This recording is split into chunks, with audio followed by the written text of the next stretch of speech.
بسم الله الرحمن الرحيم ويل للمطففين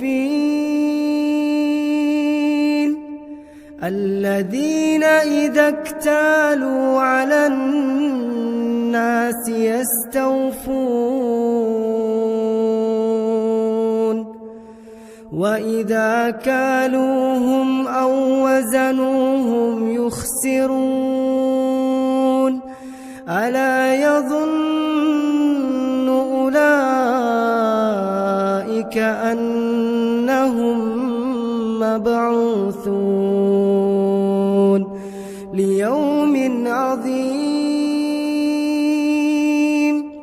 يوم يقوم الناس لرب العالمين